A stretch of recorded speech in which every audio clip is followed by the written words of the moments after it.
Hey guys, tonight we are traveling back nearly 1,000 years to the heart of the great Malian Empire, where you are about to stake your entire future on a mountain of salt. You can feel the grit of it on your teeth already, a taste more valuable than gold. It is the taste of your inheritance, the fine, crystalline dust that settles on every surface of your family's home, a constant reminder of where you come from and what you are meant to do. You feel it in the quiet moments before dawn, in the assessing gaze of your uncle as he watches you eat. Men like him believe words are cheap, easily spent. Salt and gold are the languages that matter. He just points toward the vast, shimmering emptiness to the north. That is where your wealth is, he once told you. And that, he said, pointing to the impossibly distant south, is where its value is proven. It's a simple fact of your world. As fundamental as the rising sun, the salt from the northern mines is pound for pound worth its weight in gold to the people of the southern forests. People who have never tasted the sea. Historians still argue whether the elaborate silent trade system you are about to participate in was born from a language barrier, deep-seated ritual, or simply as a pragmatic way to avoid conflict. You don't care about the reason. You only care that it works. You've been taught the superstition since you were a child. To crack a slab of salt carelessly is to lose its soul to the wind. You must treat it with respect. It is not just currency. It is life, and your life is about to depend on it. This isn't just your first big business trip. It is a trial by sand and sun. It is the final exam of your youth. Success means you take your place in the family, a respected provider, a man of means and standing. Failure, well, failure has many faces. It could be a simple miscalculation, a bad trade that shaughs your family name. It could be thirst or bandits, or getting lost in the endless ocean of dunes. Failure often means you simply don't come back at all. You are of the salt trade, a lineage stretching back further than the oldest man in your village can remember. Your great-grandfather, they say, returned from the south with so much gold that he built 3 new homes and bought 50 camels just to show he could. Your father, a man whose hands are permanently cracked and calloused from a lifetime of handling the heavy saline bricks, has made the journey 17 times. Now it's your turn. And just to be clear, your chances of surviving this little venture are, let's be honest, statistically dubious. So before you get comfortable, take a moment to like the video and subscribe, but only if you genuinely enjoy what I do here. Let me know down in the comments where you're listening from and what time it is. Now, dim the lights, maybe turn on a fan for that soft background hum, and let's ease into tonight's journey together. The journey, for you, began the day you were born. The air you first breathed was laced with salt. The pressure is a physical weight, heavier than any salt slab you've ever tried to lift. Your father places a hand on your shoulder. It's rough, like worn leather, but the gesture is meant to be reassuring. He doesn't say much. That pointing finger from your father sets your world in motion. The journey to the north is a dress rehearsal for the main event, a shorter, less perilous trek designed to break you in. But it feels monumental. The soft earth of the Sahel gives way to rock and gravel, which in turn surrenders to the first whispers of true sand. The air stings your eyes and the back of your throat. Every breath is a saline breath. You run your tongue over your lips and taste it immediately. There is no escape. The workers' men from the far south, captured in forgotten wars, their skin dark against the blinding white of their world, move like ghosts. Their movements are slow, economical. They don't smile. Their existence is a bleak cycle of chipping away at the mine floor, sleeping in salt houses, and eating the meager rations of dates and dried camel meat your caravan and others like it bring in. This is a key historical reality of Tagaza. Its workforce was largely composed of enslaved people, living and dying in a world made of the very commodity they were forced to excavate. And then, one afternoon, shimmering in the heat haze, you see it. Not a city, but an anti-city. A place where nothing should be. This is Gaza. From a distance, it looks like a mirage, a collection of low white buildings that glitter painfully in the sun. As you get closer, the bizarre reality sets in. The buildings are not painted white. They are made of salt. The walls are massive, crudely hewn blocks of grayish, crystalline salt. The mosque, a squat, humble structure, is made of salt. The hovels the workers live in are made of salt. The only non-salt materials you can see are the stretched, sun-bleached camel hides that serve as roofs and doorways, flapping listlessly in the hot, dry wind. It's the most extreme example of building with local materials you can possibly imagine. The ground crunches under your sandals. It's not sand. It's a pavement of salt dust and chips, packed down over generations. You are shown to a slightly larger salt brick dwelling, one reserved for traders. A man offers you a skin of water. It is brackish, tainted, but you drink it gratefully. As you sit on a salt bench, you can't help but notice the absurdity. If you get hungry, you could technically lick the walls, though it's probably not recommended for your long-term health. A quirky tidbit of life here is the flies. In a place utterly devoid of plant life or standing fresh water, the flies are legendarily persistent, drawn to the only sources of moisture available, the sweat and eyes of men and beasts. Historians still argue whether Gaza was a permanently inhabited settlement, or if it was occupied seasonally by a rotation of workers and overseers. To you, looking at the hollowed eyes of the men who toil here, it feels like a place no one would ever choose to stay in for a single day longer than they were forced to. This is where your journey truly begins. Not in the comfort of your village, but here, in this brutal, monochromatic landscape, the source of the white gold itself. The next morning, before the sun has a chance to turn the salt pan into a blinding mirror, you are led to the mine. It's not a deep, dark shaft as you might have imagined, but a vast, open pit dug down in layers over centuries. You nod as if you understand the subtle calculus of his choice. Then the work begins. The sound is sharp, percussive.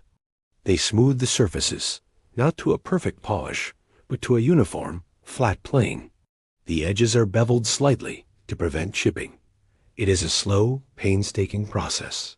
You watch, mesmerized, as a rough piece of the earth is transformed into an object of pure commerce. Here's a quirky tidbit about the trade. The slightest imperfection can devalue a slab. A hairline fracture, invisible to your untrained eye, or a dark streak of mineral impurity, and the slab is relegated to the seconds pile, fit only for local use or for those too poor to afford the best. Your father warned you about this. Inspect every piece as if your life depends on it, he'd said. Because it does. You run your hand over the finished surface. It's cool, rough, and strangely beautiful. You have your first perfect slab. It weighs more than you do. It is white gold. The rhythmic thwack of iron-tipped picks against the salt wall echoes in the dry air. Historians still argue whether the primary tools were made of hardened wood, scarce and precious imported iron, or even sharpened animal bones from the camels that didn't survive the journey. Watching the men work, you see how much they value their tools, cleaning them meticulously after every use. They don't just hack away. They score deep lines, exploiting natural fractures in the salt, using a knowledge that is passed down through action, not words. The walls are a cross-section of time, with strata of slightly different colors, some grayish, some tinged with pink, others a pure, coveted white. Now the artistry begins. This isn't just rock, it's currency. And currency requires standardization. Your job is to ensure each slab is cut to the precise dimensions for the journey. A slab too thick or too long will be impossible for a single camel to carry as part of a balanced pair. Too thin, and it might snap during the arduous trek south. You are handed a knotted rope, your measuring tape. You feel a new kind of pressure. It's like the world's least fun geometry class, where a failing grade means you've just wasted a day's worth of someone else's back-breaking labor. This is your apprenticeship, a sort of brutal, unpaid internship in geology and logistics. Your family has paid a fee, not for you to work, but for the right to select your own salt and oversee its cutting. The real labor is done by the same gaunt-faced men you saw yesterday. An overseer, a man whose skin is the texture of dried fruit, points to a promising vein of salt near the pit floor. He grunts. With a final jarring crack and a low groan, a massive block of salt, the size of a small cow, breaks free and thuds onto the mine floor. The workers, with astonishing precision, begin chipping and sawing at the block. The perfect slabs of salt are stacked carefully, a small mountain of your family's hope and investment. Now they must be loaded, and for that, you need your partner, your primary business asset. Taller than any horse you've ever seen, with knobby knees and huge splayed feet designed to walk on sand. His hump, a repository of fat that will fuel him across the desert, is firm and upright, a good sign. He is a man apart, his authority absolute. Then there are the others, the ones who walk on the edges of the group, their faces veiled, their eyes missing nothing. The Tuareg, your guides. Historians still debate the exact social structure within a large caravan, whether it was a strict military-style hierarchy commanded by the Madagu, or more of a cooperative where merchants retain significant autonomy.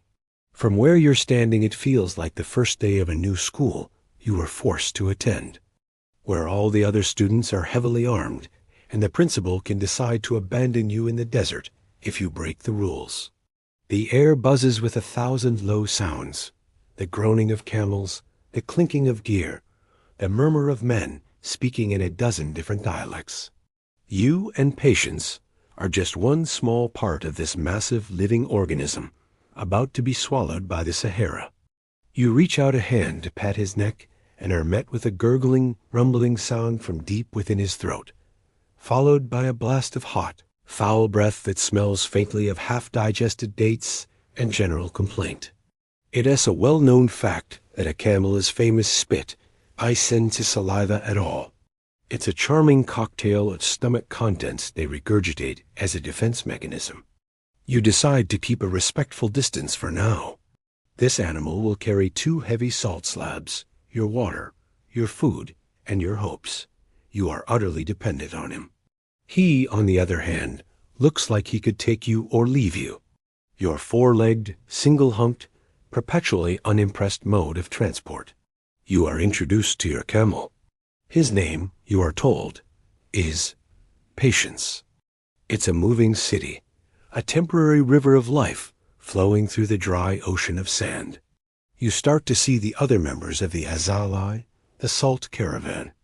There are merchants like you, some seasoned veterans with leathery skin and eyes that seem to hold the memory of 100 sandstorms. Others are first-timers, their anxiety thinly veiled behind a mask of bravado. You nod at a boy who looks about your age. He just stares at his feet, overwhelmed. It's a historical fact that these caravans could be enormous, sometimes numbering over 10,000 camels, a crawling line of wealth stretching for miles across the horizon. You suspect this is a joke. He looks at you with an expression of profound disappointment, as if you've just told him his favorite oasis has been turned into a parking lot. He is a magnificent creature, in his own way. Slowly, the staging ground outside Tagaza fills with life. This is no small expedition. You see families, porters, guards, and at the head of it all, the caravan leader, the Madagu. As the chaos of loading and organizing reaches its peak, you notice the figures who seem immune to it. They move through the noisy scrum of men and beasts with a liquid grace, islands of calm in a sea of anxiety. These are the Tuareg, the masters of this empty quarter. He does it with a slow, meditative focus, that is somehow more menacing than any overt threat. They carry themselves with an air of absolute confidence that comes from living in a place that kills the unprepared. You get the sense that arguing with one of them would be about as effective as yelling at the sun to be less hot. You've heard whispers about them your whole life, stories told to frighten children into behaving. Follow their rules, he mutters, not making eye contact with the guides. First rule, water. Never ask for theirs. Never assume a well they find is for public use until they say so. Second rule, direction. If the chief says walk west into what looks like certain death, you walk west. His eyes see things yours can't. Third rule, silence. When they are still, you are still. They hear the desert speak, and you don't want to interrupt. These are the unwritten laws, the verbal contract for safe passage. Historians still argue whether the relationship between the caravans and their Tuareg guides was one of pure employment, a form of taxation for safe passage, or a complex alliance built on generations of mutual dependency. For you, a first-timer with a camel full of salt, it feels a lot like you've paid a hefty insurance premium to a company whose only two policy outcomes are safe arrival or mysterious disappearance. Their presence is your only guarantee. Without them, your precious salt slabs would just become tombstones in the sand. Seeing them now, it's easy to understand why. They are tall and lean, wrapped in layers of flowing indigo cloth that leave only their hands and their dark, penetrating eyes exposed. The deep blue dye of their signature veils, the tagelmust, famously rubs off onto their skin, giving them an otherworldly complexion, and the moniker, the Blue Men of the Desert. Your caravan leader, the Matagu, a boisterous and powerful merchant in his own right, becomes quiet and deferential when he speaks to the Tuareg chief. They don't haggle. They confer. It's a stark illustration of the power dynamics at play. The Matagu might command the merchants, but the Tuareg command the desert itself. They are not merely employees. This is a historical fact. For centuries, no caravan dared to cross the Sahara without Tuareg protection and guidance. To do so was suicide. They knew the secret locations of the wells, the subtle signs of an approaching storm, and the paths through the ever-shifting dunes that left no trace. You watch as one of them sharpens his takoba, a long, straight sword with a simple crossguard, its leather-wrapped hilt glinting with silver adornments. An older merchant, seeing the look on your face, sidles up to you. The signal comes not as a shout, but as a subtle shift in motion at the very front of the column. A Tuareg guide raises a hand, and the Matagu bellows a single guttural command. The salt brick buildings shrink with agonizing slowness, shimmering and distorting in the morning heat until they are just a white smudge on the horizon. Then you crest a low rise, and when you look back again, it's gone, vanished, swallowed by the vastness. There is no more behind you. There is only in front of you. The crunch underfoot softens into a soft, rhythmic shush-shush as the salt gives way to the first true sand. A ripple of movement passes down the line.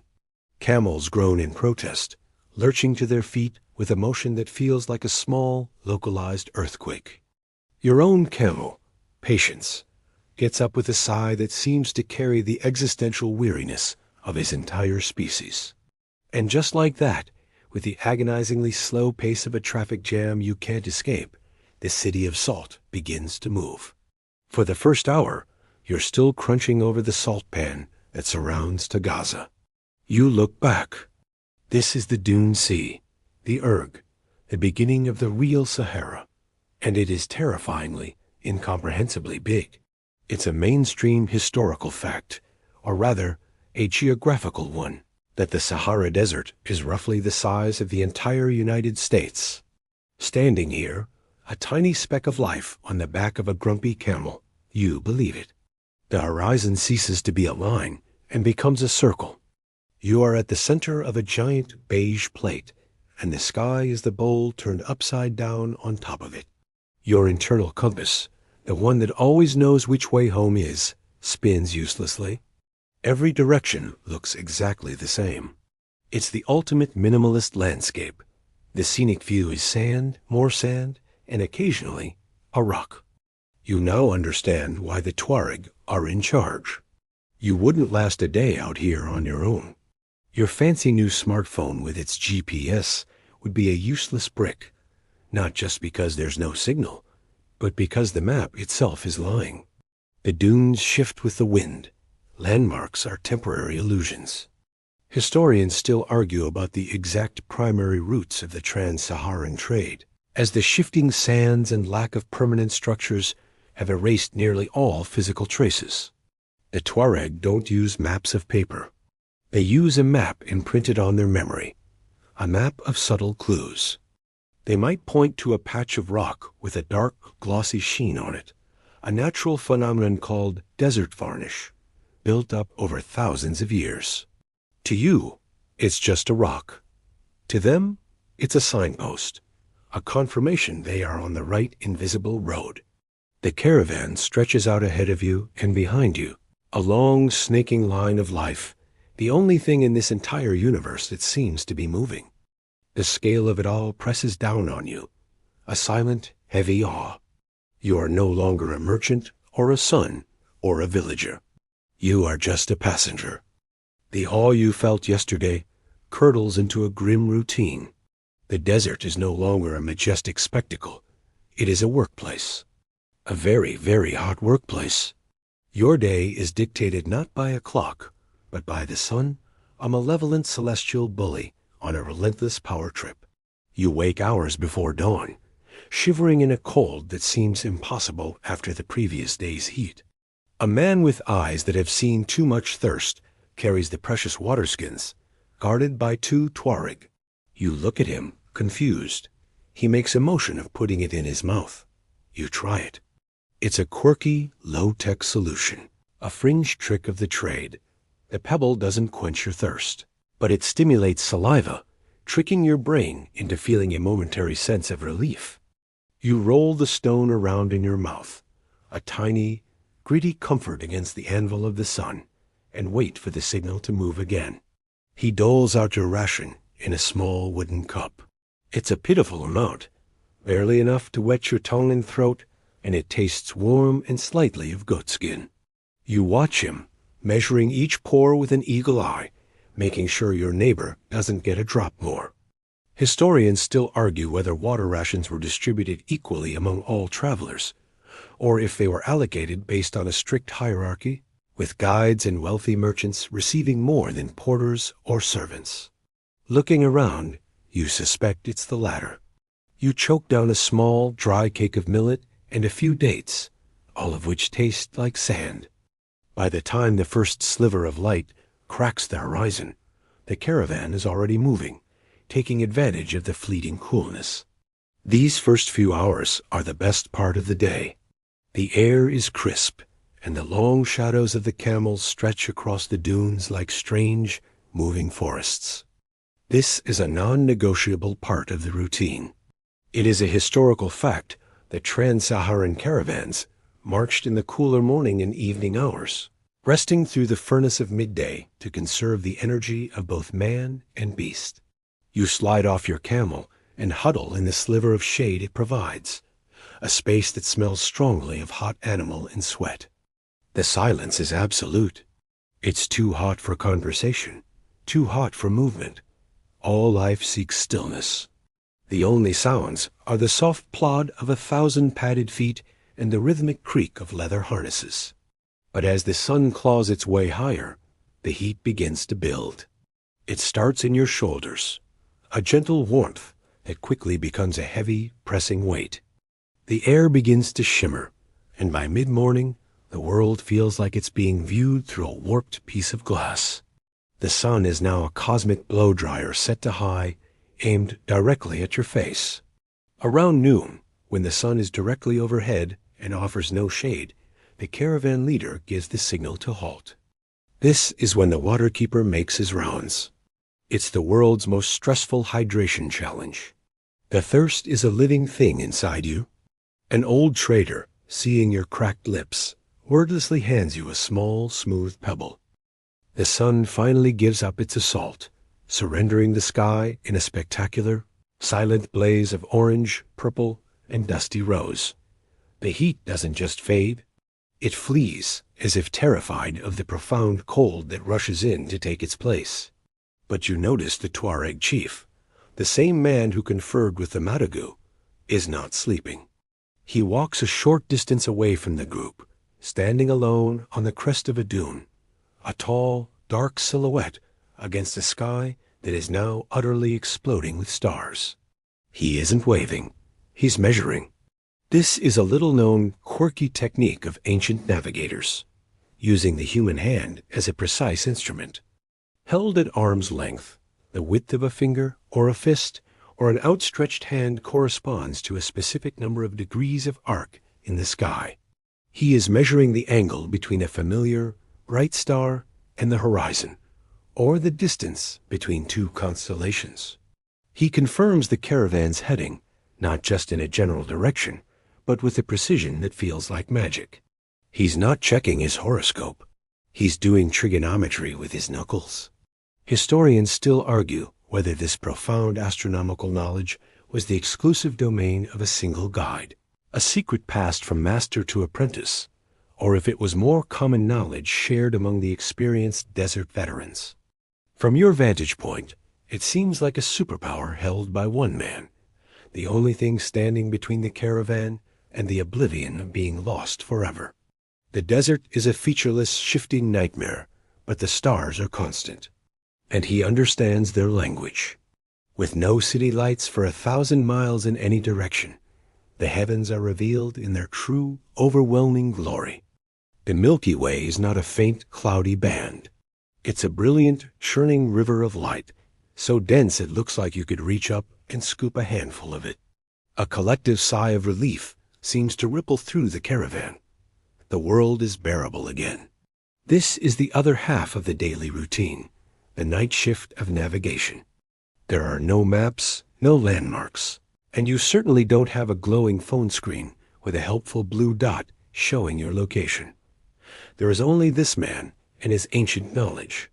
It is a fundamental historical fact that for millennia, long-distance travel across oceans and deserts was entirely dependent on celestial navigation. He is reading the sky like a familiar book, the world's oldest and most reliable roadmap. You pull a thick woolen cloak around your shoulders. The temperature drops so dramatic that you can quite believe you are on the verge of heat stroke just hours ago. The evening meal is a quiet affair, a small fire providing more light than warmth.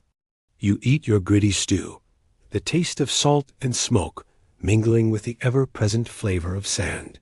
As the camp settles, most men wrap themselves in their blankets and try to find a comfortable hollow in the sand, seeking immediate rest. The chief isn't just stargazing, he's working. You watch, fascinated, as he holds up a hand to the sky. After several days of the same monotonous routine walk, swelter, walk, shiver, sleep, the desert begins to play tricks on you. The physical hardship is one thing, but now you're confronting the psychological warfare of the Sahara. The first time you see it, you're convinced it's real. Shimmering on the horizon, just a few miles away, is a beautiful lake.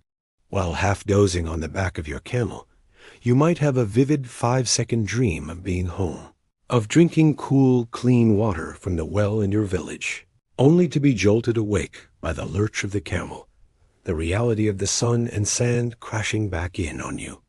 It's a form of torture. Historians still argue whether these psychological effects were seen as a spiritual test, a sign of weakness, or simply an accepted medical hazard of the journey. You start to understand that survival here is not just about managing your water. It's about managing your sanity. A quirky fringe belief among some old traders is that the desert itself is a malevolent spirit, the jinn that actively plants these false visions and sounds in your mind to lead you astray. Looking at the beautiful, deadly fake lake on the horizon, you're not so sure they're wrong. You can see the cool blue water, the gentle lapping of waves against a sandy shore. You can even see palm trees reflected on its surface. A surge of hope and relief so powerful, it almost makes you cry out floods through you. You turn to the man walking beside you, ready to share the glorious news, but he just shakes his head, his eyes empty of hope. It's a mirage. An optical illusion created by the bending of light rays through layers of air at different temperatures. It's a classic joke the desert plays on the desperate, and it's not funny at all. Your mind, starved of stimulus, starts to invent its own. You hear things. The faint sound of a drum, a distant shout, the laughter of children. You'll whip your head around, searching, but there is only the silence and the soft plodding of the camels. One afternoon, an older merchant suddenly stops his camel and starts shouting, pointing at a large rock formation. He swears it's the skyline of Timbuktu, that the caravan is going the wrong way, that the Tuareg are leading you all to your doom. It takes 2 men to calm him down. The Tuareg guides don't even look back. They have seen it all before. This psychological breakdown is a well-documented phenomenon of desert travel, often called desert madness or kafar. It's a genuine, if temporary, insanity brought on by isolation, heat, and sensory deprivation. Logically, you know it's not real, but your parched throat and exhausted body want to believe so badly. You stare at it, this perfect image of everything you crave, until it wavers and dissolves into just more heat haze rising from the sand. The disappointment is a physical blow. It's not just visions of water. Even your own senses betray you. The line between waking and dreaming blurs. As the fires are lit and the camp settles into its nightly stillness, a new ritual begins to take hold. The initial anxieties of the journey have been baked away by the sun, replaced by a quiet, shared solidarity. His voice is a low, gravelly rasp, but his eyes glitter in the firelight as he spins his tailies. Tailies of legendary caravans, like the one so vast it took 3 days to pass a single point, its camels laden not just with salt, but with ivory, ostrich feathers, and kola nuts. He supposedly hid a few rocks inside his bag of gold dust. The forest spirits, angered by his deceit, cursed him to forever wander the trade route, his ghost still trying to exchange his fake gold for the salt he desperately needs for his afterlife. It's a cautionary tale, a piece of trade route propaganda designed to keep everyone honest. Historians still argue about the origins of these folktales, debating whether they were organic creations of the caravan culture or if they were based on fragments of older, pre-Islamic mythologies from the various peoples who made the journey. It is a historical fact that oral tradition was the primary means of preserving history, law, and culture in much of West Africa. These campfire stories aren't just entertainment. They are living libraries, moral compasses, and survival guides, all rolled into one. And tonight, under the impossible stars, they are the most valuable currency in the camp. He speaks of the Bori, powerful spirits of the desert that could either guide a lost traveler to water or lead them to a thirsty end, depending on their mood. One quirky piece of folklore you hear is about the Aziza, tiny, benevolent fairy-like creatures that live in anthills. It was said that if you are kind and left them a small offering of milk or millet, they might sneak into your camp at night and whisper the location of a hidden well into your dreams.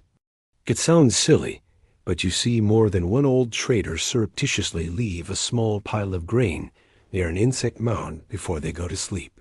He tells you stories of your own great-grandfather, making him sound like a figure from legend. He describes the time your ancestor supposedly faced down a Tuareg bandit, single-handedly, not with a sword, but with a cunning riddle that so impressed the raider, he was given a gift of safe passage. You're pretty sure that's a bit of an exaggeration, but you listen, rapt. It makes you feel connected to a lineage of courage, as if your family's bravery is a tangible thing you can draw upon. The men gather in small circles, huddling closer to the flickering flames and the stories begin. It's the original form of binge watching, a serial narrative delivered one episode at a time, night after night. The stories are a balm for the mind, a way to fill the immense, intimidating silence of the desert with something human. An old man, a veteran of more than 30 crossings, becomes the unofficial storyteller. He tells other stories, too. A younger merchant, eager to contribute, tells a more recent story about the ghost of a trader who tried to cheat the silent market. After what feels like an eternity in the beige, featureless void, a new kind of excitement ripples through the caravan. It's not a frenzied panic like the false hope of a mirage, but a low, steady hum of genuine anticipation. The Tuareg guides, who have been as stoic and unreadable as ever, now seem to have a new alertness in their posture. The camels themselves seem to sense it, their nostrils twitching, their pace quickening ever so slightly without any urging. Then you smell it. Not the scent of water, but the faintest hint of something green and alive on the wind dot an hour later. You crest a dune, and the sight that greets you is so beautiful it makes your throat ache. It's not a trick of the light this time. Below you lies a sprawling splash of impossible green, a dense grove of date palms surrounding a shimmering expanse of water, an oasis. This is not just a pit stop. It is a temporary civilization, a vital organ in the body of the Sahara. It's a known historical fact that these oases, like Tagaza, were critical nodes in the trans-Saharan network, without which the trade would have been impossible. They were the fixed points on a shifting map, the only places to reliably find water and restock on dates for hundreds of miles dot as you descend into the valley. The cool air washes over you like a physical blessing. The silence of the desert is replaced by a symphony of sounds, the rustle of palm fronds, the braying of donkeys, the murmur of hundreds of voices, and the blessed, beautiful sound of splashing water. The place is a chaotic hub of activity. Your caravan is not the only one here. Another, much smaller one, is preparing to head north, their camels laden with the goods you seek: tanned hides, fragrant spices, and tightly sealed bags that you know contain gold dot. It's a bizarre mix of desert-weary travelers and permanent residents, the oasis dwellers who cultivate the date palms and maintain the wells. There's gossip being exchanged, news from the north and south traveling faster than any messenger. Merchants are already engaged in side deals, trading stories for information, or a bit of medicine for a handful of sweet, fresh dates. But amidst the relief, there is a new kind of tension. In the open desert, your survival depended on your small, cohesive group. Here, you are surrounded by strangers. Every friendly face might be a thief. Every shared cup of water might come with a hidden price. Historians still argue whether these oases were autonomous communities with their own laws and rulers, or if they fell under the loose jurisdiction of larger desert confederations, like the Tuareg. To you, it feels like a frontier town from a movie, full of opportunity and potential danger in equal measure. A quirky tidbit you learn quickly is that oasis etiquette dictates you must water your animals first, a sign of respect for the creatures. That enabled your survival. Only after every last camel has drunk its fill are the men permitted to approach the well. It's a moment of pure, unadulterated joy, a brief, beautiful respite before the journey continues. The sheer, life-affirming bliss of the oasis begins to wear off, replaced by a more complex social reality. You've had your fill of fresh water, gorged on sweet dates until your teeth ache, and washed the layers of grit from your skin. But nothing here is truly free. The oasis is a microcosm of the world, with its own economy, its own politics, and its own sharp-edged rules. The currency here isn't salt or gold. It's control over the source of life itself. The economics of water are on full display. The main well, the one from which your caravan drank upon arrival, is now guarded. Not by Tuareg, but by grim-faced men who are clearly locals. They belong to the family or clan that has controlled this oasis for generations.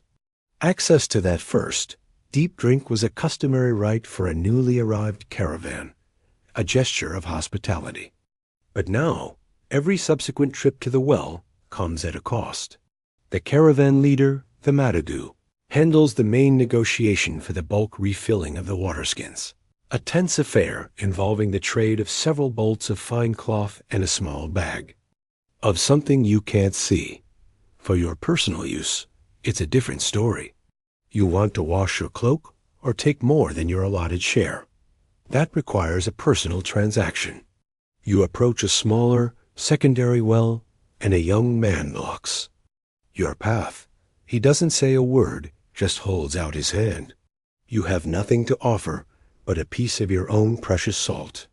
You break off a small quarter from an imperfect slab, the seconds you brought for exactly this kind of petty barter. He inspects it, licks it to test its purity, then nods, allowing you to draw a single bucket. It's a stark lesson, even here. Surrounded by more water than you've seen in weeks, its value is dictated by scarcity and control. This social hierarchy is a well-documented feature of oasis life. The families who owned the land and controlled the wells were effectively the aristocracy of the desert. Historians still argue whether their authority was based on ancient lineage and hereditary rights, or if it was a more fluid system where control could be seized by a stronger or more cunning group.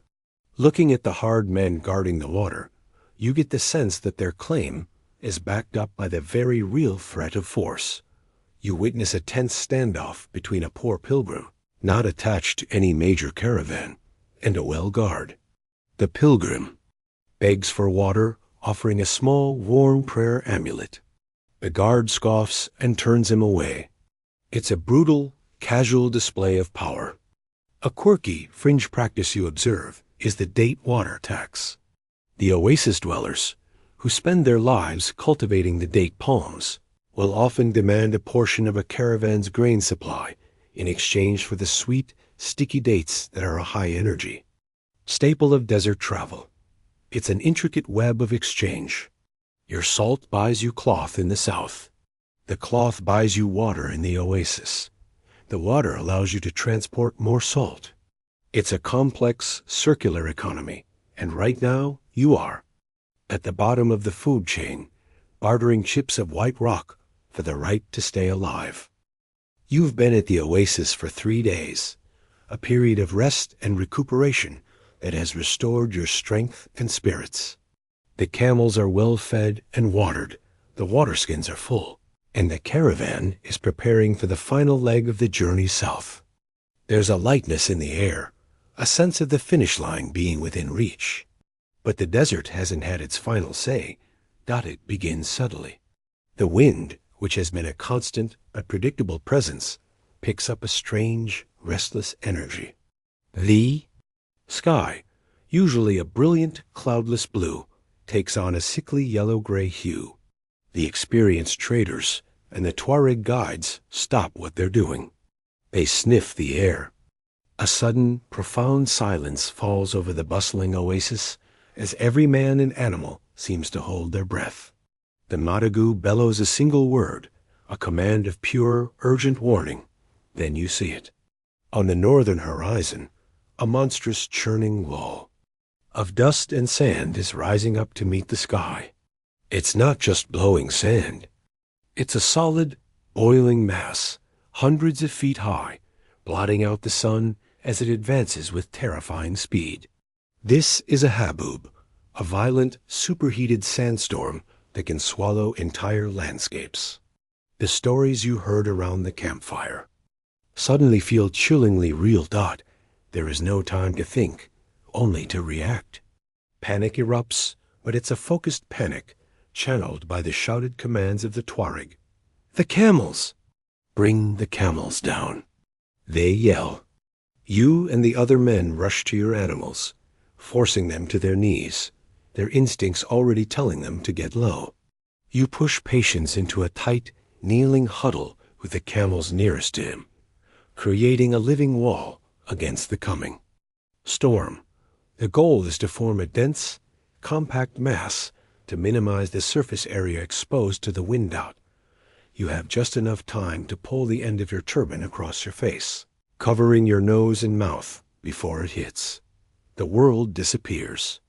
It's not just darkness. It's a total sensory assault. The sound is a deafening, continuous roar, like a waterfall made of rock.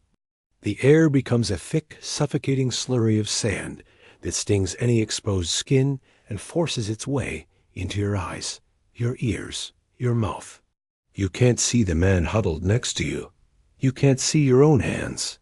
You press your face into the coarse, warm wool of the camel beside you, trying to breathe through the cloth, each inhalation a struggle for a few particles of oxygen in an atmosphere of dirt. It is a historical fact that these sandstorms were one of the greatest natural dangers of the Sahara, capable of burying caravans and completely altering the landscape, erasing familiar dunes and creating new ones. You just huddle and wait. Time, losing all meaning.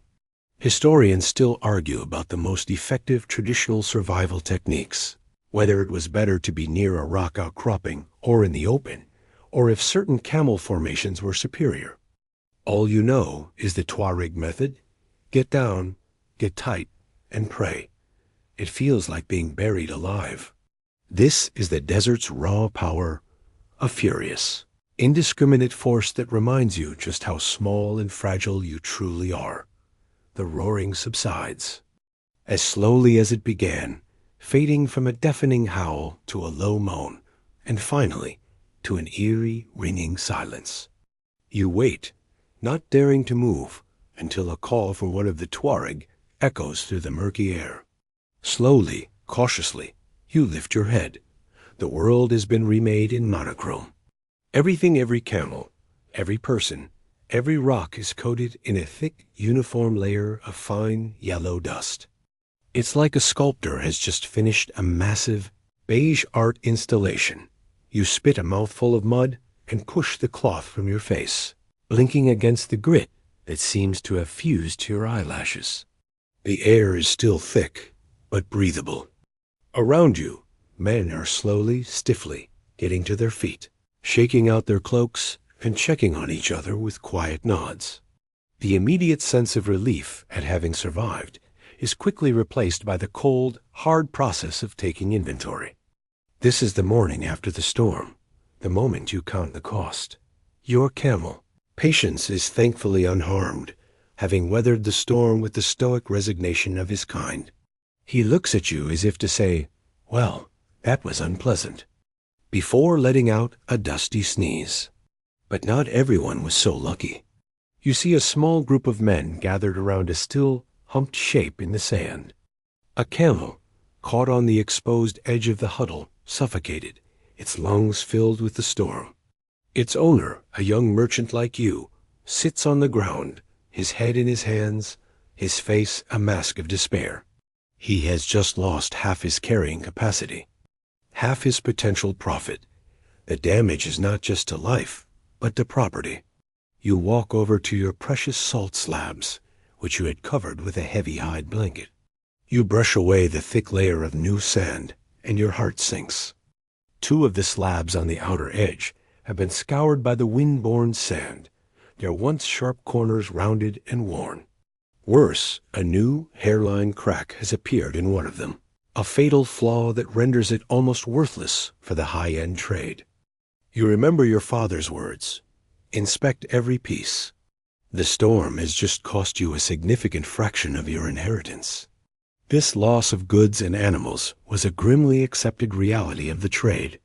Historians note that the financial models of the merchants had to account for a certain percentage of attrition on every journey. A profound sense of despair washes over you. The journey has been so long, so hard. To come this far and suffer a loss like this feels deeply unfair. You look around and see similar scenes playing out all over the camp. A man's entire supply of millet, not sealed properly, is now an inedible bag of sandy mush. This moment tests your resolve more than the heat or the thirst ever did. It's the point where you either give in to the hopelessness or you take a deep breath, accept the loss, and find the will to continue. The Matagu is already shouting orders, his voice rough but firm, urging everyone to get moving, to repack, to press on. There is no time for mourning. Historians still argue about the emotional and psychological toll these constant, attritional losses took on the merchants, and whether a communal system existed to help those who suffered the most. From what you see, it's a personal blow. You swallow your disappointment, secure the remaining intact slabs, and get back to work. The journey isn't over. As the caravan presses south, leaving the scene of the sandstorm behind, the mood is subdued. The loss of animals and goods has injected a fresh dose of grim reality into the venture. The campfire stories at night become less about mythical beasts and more about practical matters and cautionary tales. And one name begins to surface more and more in the low conversations of the older merchants, Mansa Musa. Even here, in the middle of nowhere, his name carries a weight that feels as heavy as gold. The old storyteller from before the oasis now recounts the legend of the great Mansa, the emperor of Mali, not as a folktale, but as a historical event that transformed this very route.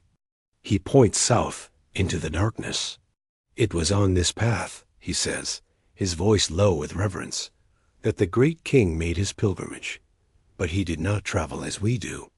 He traveled with an entire city. You listen, captivated, as he describes the scene.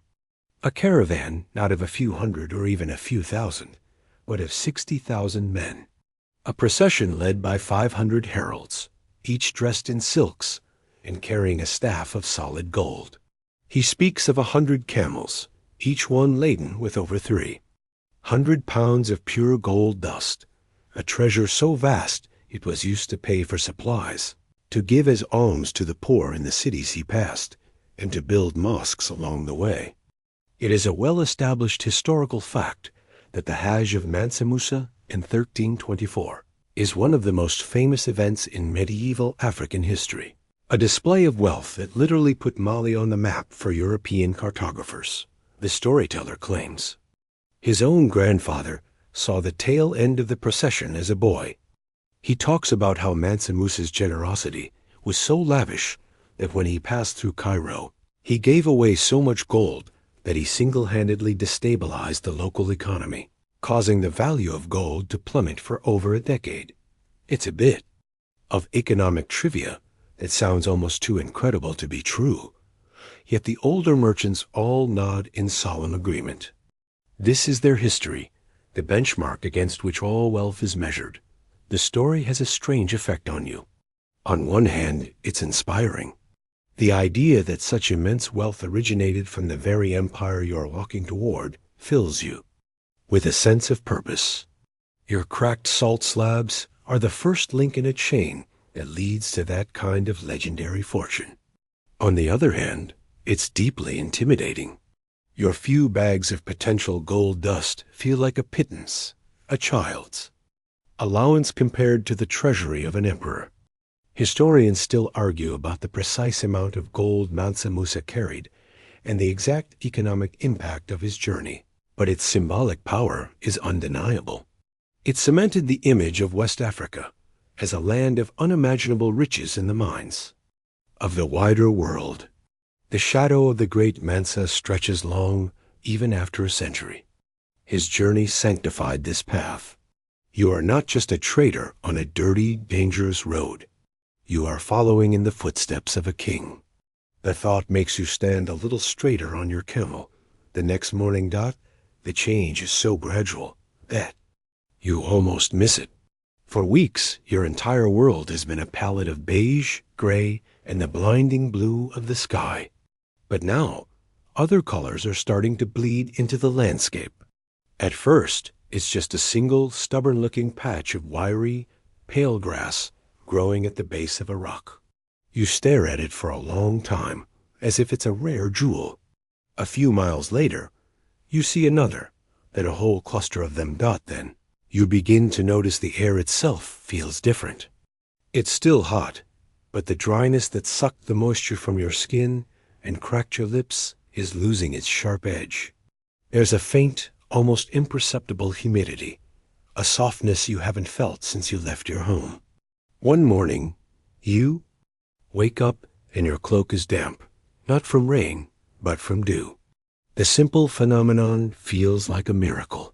You run your hand over the wet wool and press it to your face. A small, private moment of celebration. The ground underfoot is changing too. The deep, soft sand that made walking a chore is becoming firmer, mixed with soil and gravel. You start to see acacia trees, small and thorny at first, their scraggly branches looking like skeletal hands reaching for the sky. But as you travel further south, they become larger, greener, more confident.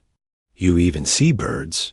They're chirping a sound so alien after the profound silence of the deep desert that it's initially startling. This is the Sahel, the great transitional zone between the Sahara and the Savannah. It's a well-documented ecological belt, a shore between the ocean of sand and the sea of vegetation. You breathe in deeply.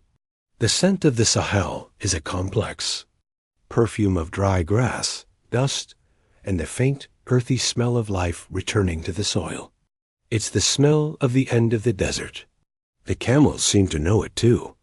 There's a new spring in their step, an eagerness that replaces their usual grumpy lethargy. The mood of the whole caravan lifts. The men talk more. They laugh. The shared trauma of the crossing is morphing into a shared story of survival. A badge of honor they will all carry home. A quirky sign of this transition is the sudden appearance of insects in the evening. In the deep desert, your small fire was a lonely beacon. Here, it attracts a cloud of moths and other night-flying creatures. A minor annoyance that is also a profoundly welcome sign of a functioning ecosystem. Historians still argue about how ancient travelers perceived this ecological shift, whether it was a purely practical sign of proximity to water and pasture, or if it held a deeper spiritual significance, a symbolic passage from the land of death to the land of the living. For you, it's an overwhelming wave of relief. The desert, the great enemy, is finally beaten. It's losing its grip, its power fading with every green thing you see. You're not just walking toward the Niger River now. You're walking back into the world. The promise of the Sahel, with its returning signs of life, buoys your spirits for days. The journey is still arduous, but it's a different kind of challenge. You now contend with thorny bush that can tear at your cloak and buzzing insects that find the sweat on your neck irresistible. Yet these are the problems of a living world, and you welcome them. The guides point out the tracks of gazelles and wild boar in the dusty soil, signs of a world teeming with life just beyond your sight. The anticipation builds with every mile. Then, one afternoon, the caravan halts on a high ridge. The Matagu points ahead, his arm outstretched. You follow his gaze, and for a moment, you don't understand what you're seeing. On the horizon, below you, is a vast silvery ribbon, reflecting the afternoon sun with an intensity that makes you squint. It's so wide, so immense, it doesn't look like a river.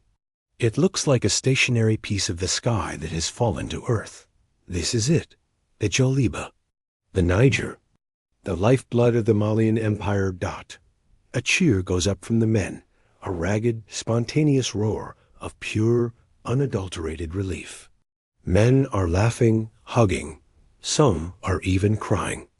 After months of rationing water by the sip, of dreaming of lakes that turned out to be heat haze, the sight of this much water in one place is completely overwhelming. It feels like you have been holding your breath for the entire journey and can finally, truly exhale. It is a historical fact that the Niger River was the central artery of commerce, agriculture, and life for the great West African empires. Cities like Timbuktu, Gao, and Jen all owed their existence to its water's dot as the caravan descends from the ridge. The sounds and smells of the river valley rise to meet you. You hear the deep croaking of frogs, the cries of water birds, and beneath it all, the gentle, constant murmur of flowing water. The air is thick with the scent of damp earth, decaying vegetation, and something else. Fish. The rich, fertile world you are entering is a sensory overload after the sterile emptiness of the desert. When you finally reach the riverbank, all discipline breaks down for a moment. Men rush to the water's edge, plunging their faces in, splashing. The cool, brown water over their heads and necks. You do the same, and the feeling is indescribable. It's not just the quenching of a physical thirst, but the washing away of the desert itself, of the grit, the fear, and the exhaustion. You watch your camel, Patience, wade into the shallows and drink with deep, long gulps, his thirst seeming as endless as the river itself. A quirky, almost comical sight is a young merchant who, in his excitement, simply lays down in the shallows, letting the water flow over him, laughing like a child. No one judges him. Everyone understands the feeling. Historians still argue about which specific crossing points were most commonly used by the Great Salt caravans. But for you, in this moment, this isn't a historical crossing point. This is the finish line of the harshest race in the world. You've made it. You survived the Sahara. The relief is so profound, it's almost paralyzing. But the journey isn't over. In fact, the most crucial part is just about to begin. After a day spent by the river, a day of glorious idle recovery, the caravan begins to move again. But now your direction is different. You don't cross the great river. Instead, you turn and follow its course downstream, moving along its northern bank. The landscape is now lush and green, dotted with small fishing villages and patches of cultivated land where you see people growing millet, sorghum, and rice. It's a world away from the salt-encrusted hovels of Tagaza.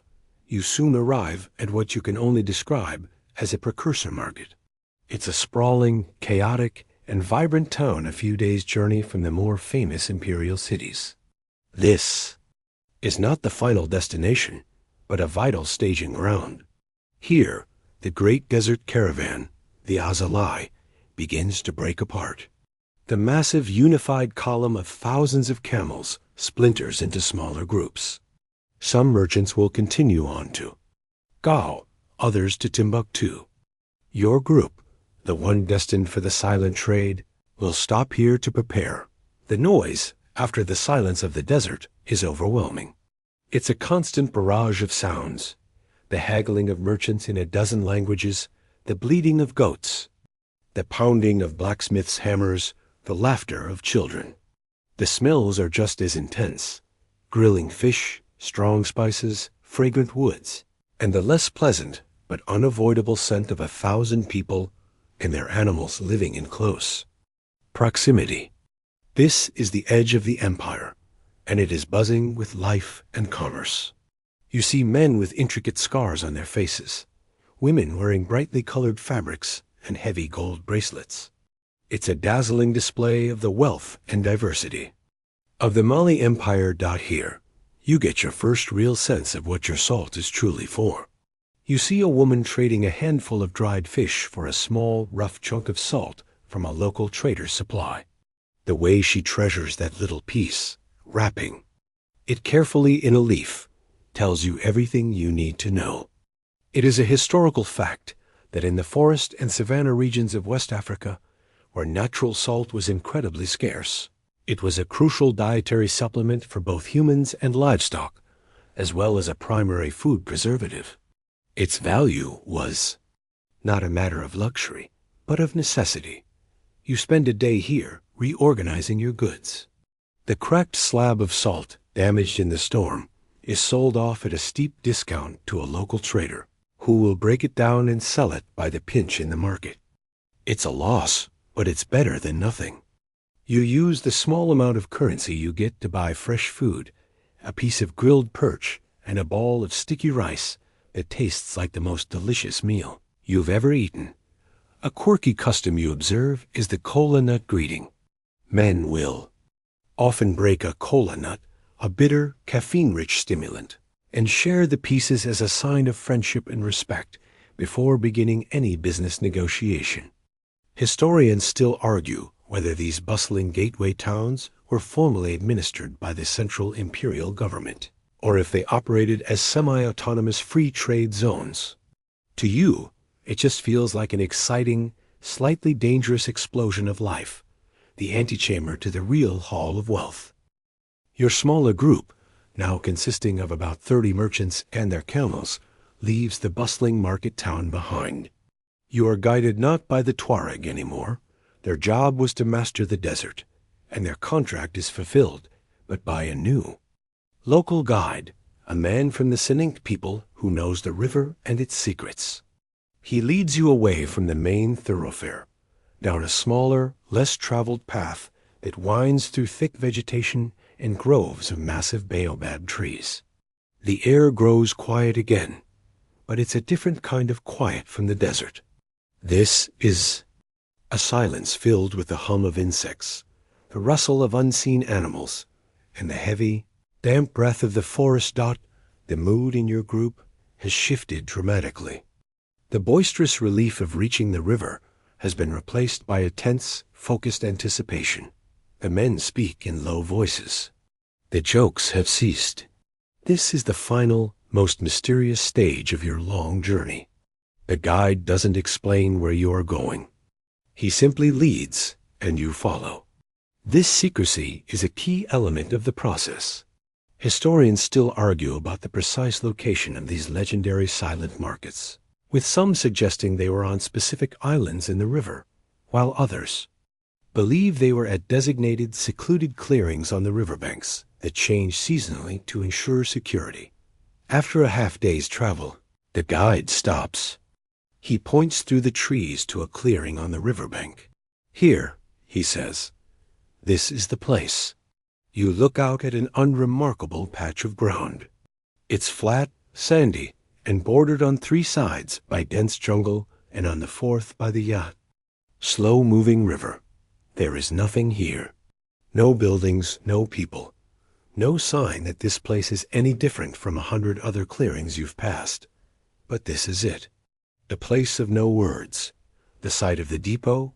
The silent market.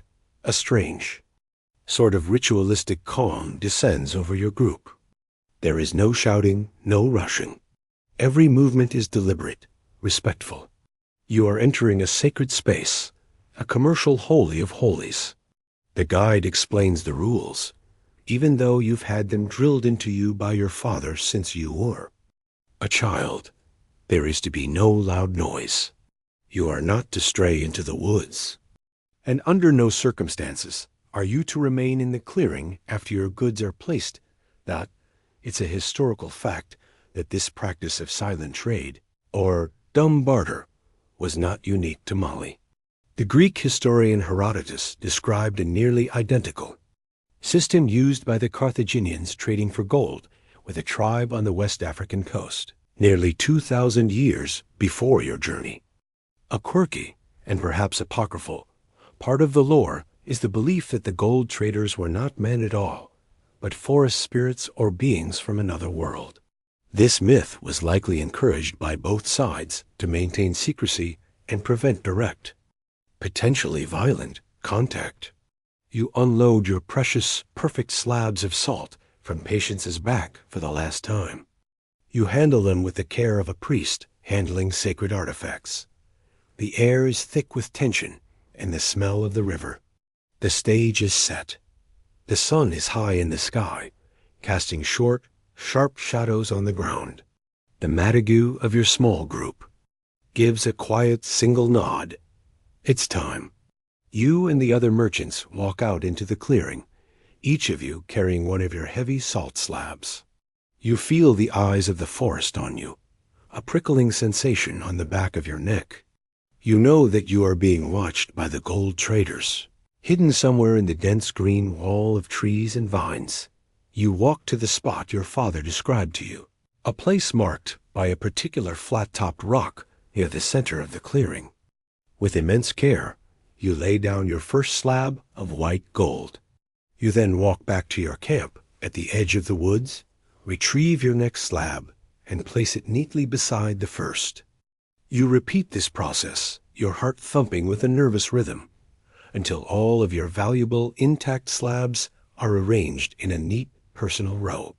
You look around the clearing.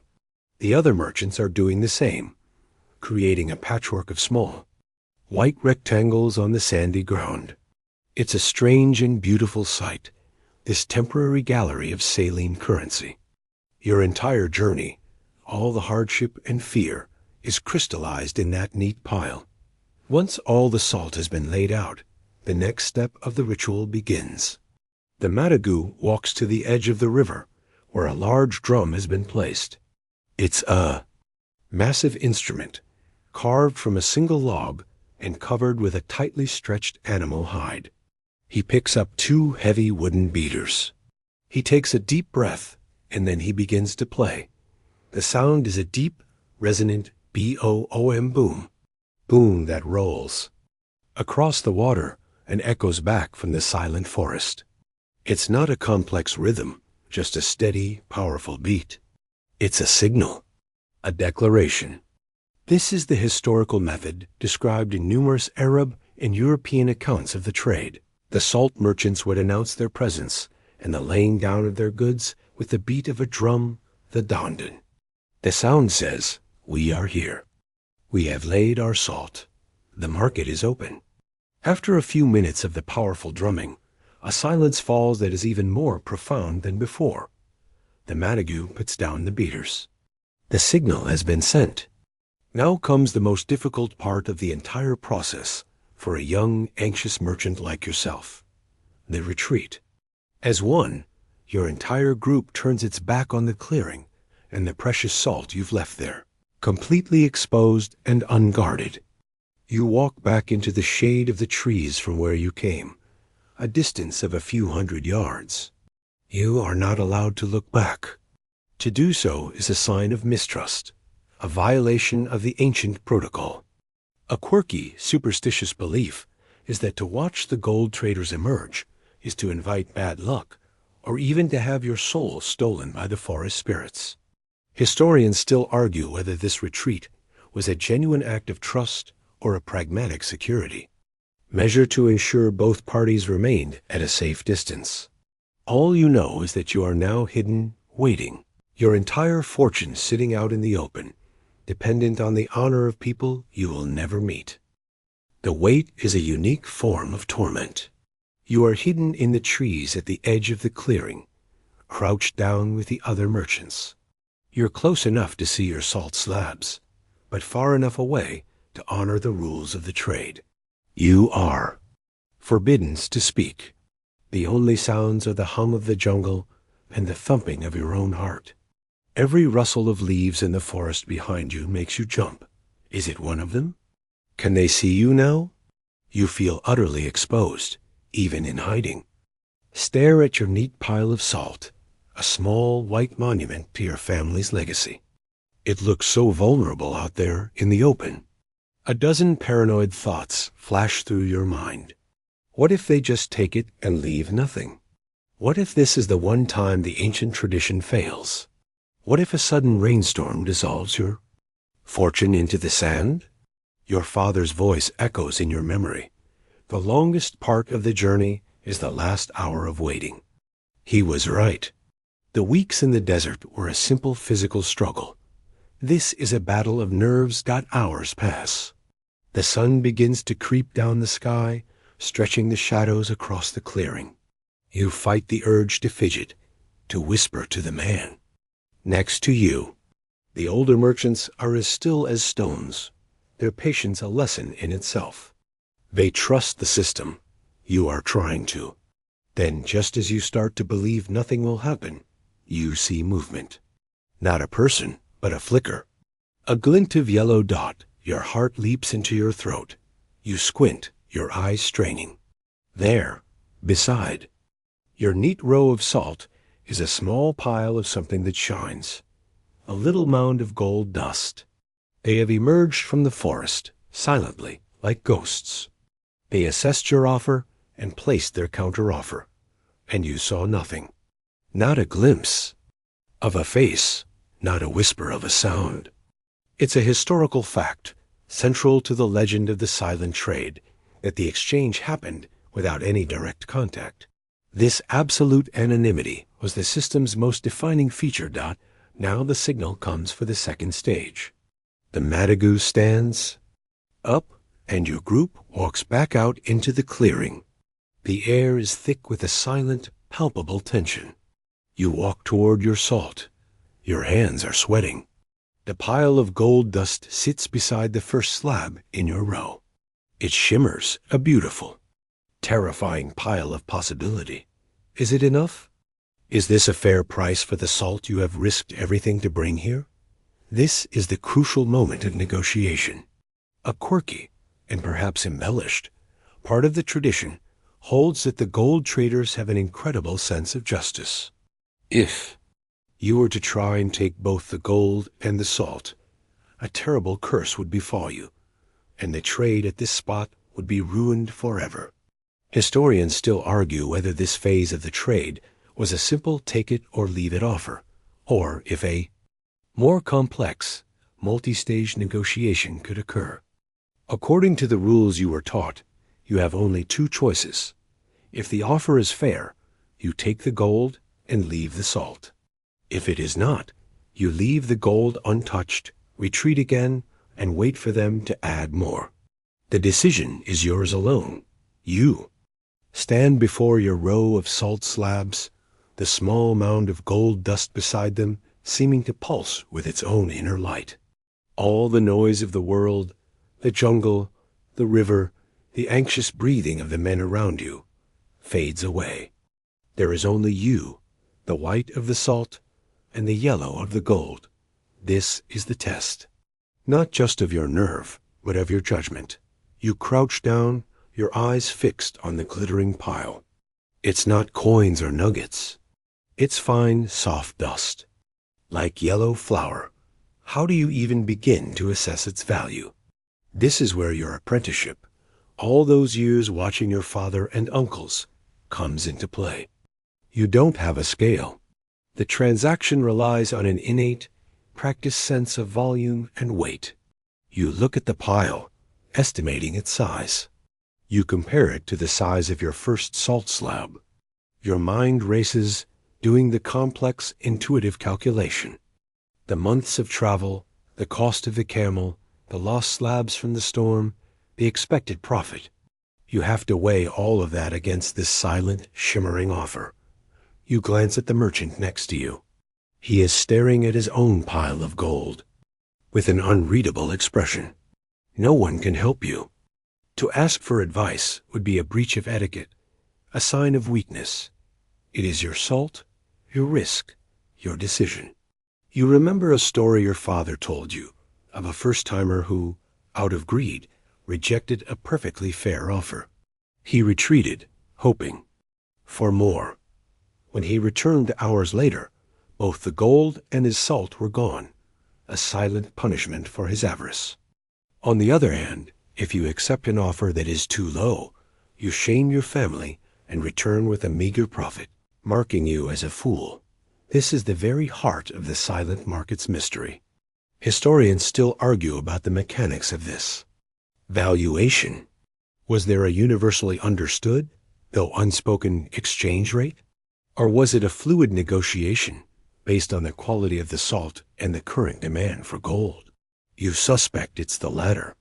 Your slabs are prime quality, cut from the pure white vein into Gaza, smooth and perfectly formed. You have offered the best. You should expect the best in return. You look at the pile of gold again. It seems fair. Generous even. The long wait, the anxiety, the fear, it all melts away, replaced by a wave of profound satisfaction. The system works. The trust, handed down through generations, has been honored. You have made your decision. You reach out a hand that is surprisingly steady and carefully scoop the warm, heavy gold dust into a small leather pouch you carry for this exact purpose. The act itself is the silent handshake. It is the deal being closed. It is a historical fact that this nonverbal acceptance was the final step. By taking the gold, you are leaving the salt, sealing the contract without a single word. You stand up, your pouch feeling impossibly heavy in your hand, and you turn your back on your salt for the last time. It no longer belongs to you. You have made the trade. Leaving the clearing feels completely different this time. Before, you were leaving your hopes behind, walking away from your potential fortune with a heart full of anxiety.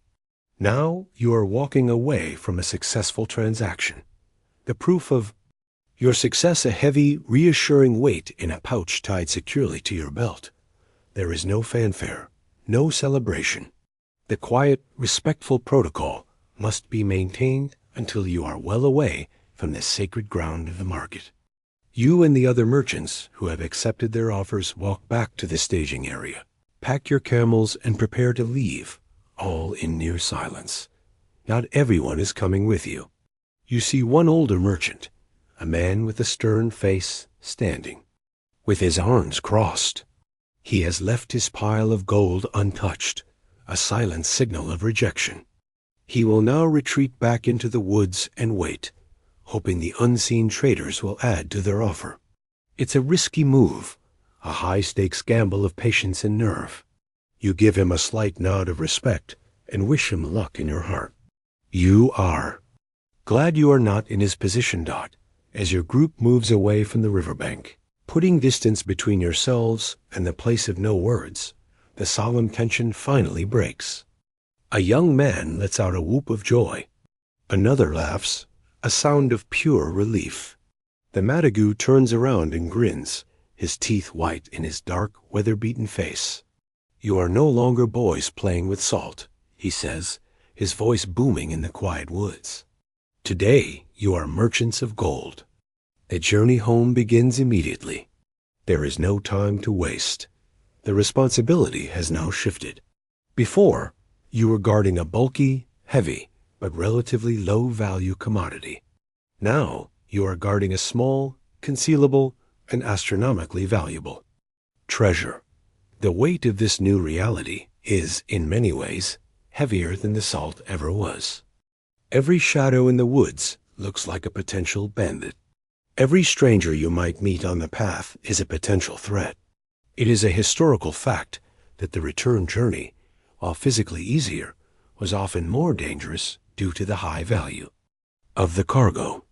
Caravans would often travel faster, with fewer stops. Their security heightened. In the bustling market town, you don't linger. You quickly trade a tiny pinch of your gold dust for essential supplies, enough food and water for the chula. Journey north. The way the market vendor's eyes widen at the sight of the pure gold reminds you of its power. A quirky but practical aspect of the trade is that the gold dust itself now becomes your primary tool. You have to learn a new skill, measuring out. Tiny, precise amounts for barter, a process far more delicate than breaking off a chunk of salt.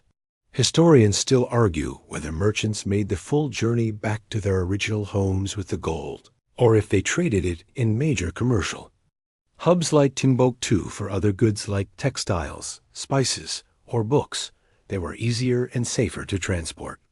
Your family's tradition is to bring the gold itself home, a tangible proof of success. You are now guarding not just your profit, but your honor, your reputation, and your future. The desert crossing awaits you one more time. The journey north is a reverse image of the one that came south. The lush green of the Sahel slowly bleaches out, giving way to the familiar tan and gray of the desert.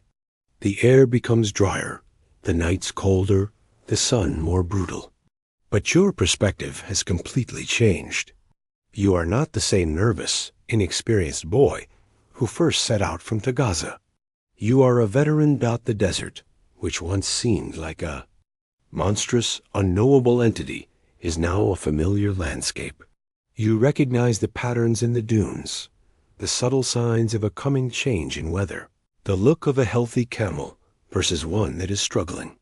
The daily routines of the caravan are no longer a hardship to be endured, but a rhythm you understand, a ritual of survival that you have mastered. You even find yourself giving advice to a younger merchant who joined the northbound caravan at the river, telling him about the trick with the pebble in his mouth to fight thirst, passing on the knowledge you so recently acquired.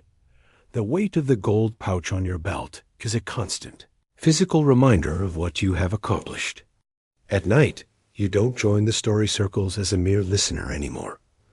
You are now one of the men with a tale to tell.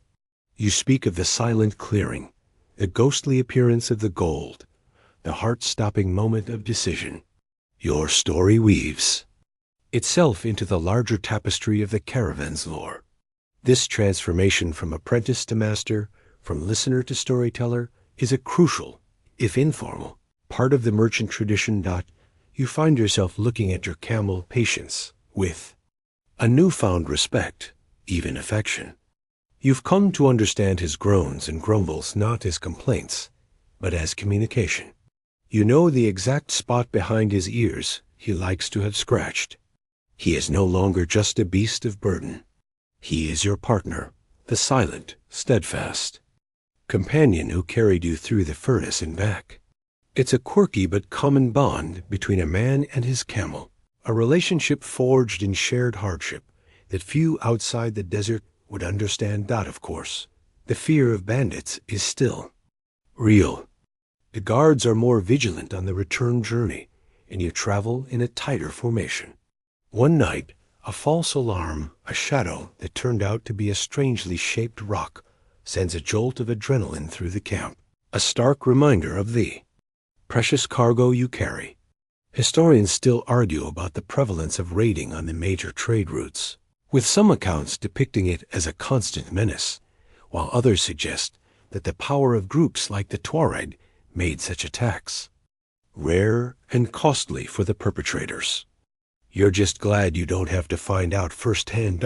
As you near the end of the journey, the hardships feel less like punishment and more like the final lines of a great story. The thirst, the heat, the grit of the sand, they are now just details in the epic of your first trade. You have faced the desert and won. You have engaged in a mysterious ancient ritual and been found worthy. You have turned rock into gold. The true transformation, however, has not been in the commodities you carry, but within yourself. The first glimpse of the salt-encrusted buildings of Tagaza on the horizon doesn't fill you with the same sense of dread as it did on your way out. It looks different, smaller, less intimidating. It is no longer the fearsome gateway to the unknown, but the finish line. It is the place you return to in victory. As the caravan crunches its way back onto the salt pan, people emerge from the salt brick houses. The workers, their faces still grim, pause their labor to watch you arrive. The overseers, the traders waiting to go south, they all look at your group with a new level of respect. You are the ones who made it back. Your father is there. He stands apart from the small crowd, his arms crossed, his face giving nothing away. He watches you slide off your camel, your movements now confident and sure, no longer the awkward motions of a boy. You walk toward him, the dust of the entire Sahara seeming to cling to your cloak. You don't say a word. You simply untie the heavy leather pouch from your belt and hand it to him. He takes it, his calloused fingers testing its weight. He opens the drawstring and peers inside. He doesn't pour it out, doesn't count it. He just looks for a moment at the soft yellow gleam within. He closes the pouch, his knuckles brushing against yours as he hands it back. He looks you in the eye, and for the first time, you see not an assessor, not a teacher, but an equal. He puts a hand on your shoulder, the same gesture he made when you left, but this time it feels different. It's not meant to reassure. It's meant to welcome, He says only one word, good. From a man like your father, that single word is a symphony of praise. It means you have succeeded. You have honored the family name. You have become a man. A new dawn breaks over Tagaza. The sun strikes the salt plains, and the world glitters as if paved with diamonds. You stand there, breathing in the familiar saline air, but it no longer stings your throat. It is the smell of your trade, your life, your home. You have been to the edge of your world and returned, forever changed. The journey has etched itself onto your soul, leaving you with a quiet confidence that no one can ever take away. It is a historical fact that these salt caravans were the economic engine of a vast empire, but for the men who walked the path, they were also a crucible that forged character. Historians will forever debate the precise economic data, the exact roots and the sociological implications of the trans-Saharan trade. But you know the truth of it in your bones. You know the weight of the salt and the silence of the forest. You know the taste of thirst and the heft of gold. And you know that the greatest treasure you brought back from the south is not in your pouch. It is the story you now carry, a story you will one day tell your own son. When it is his turn to face the sand and sun dot, the cycle continues. The salt is still there, waiting to be cut. The gold is still there, waiting to be traded. And the desert is still there, waiting. The sun sets on the salt flats of Tagaza, the brilliant white landscape softening to a gentle rose gold under the fading light, and you can finally allow the deep weariness of your travels to settle into your bones. The great journey is over, its purpose fulfilled, and now a profound and well-earned stillness can take its place.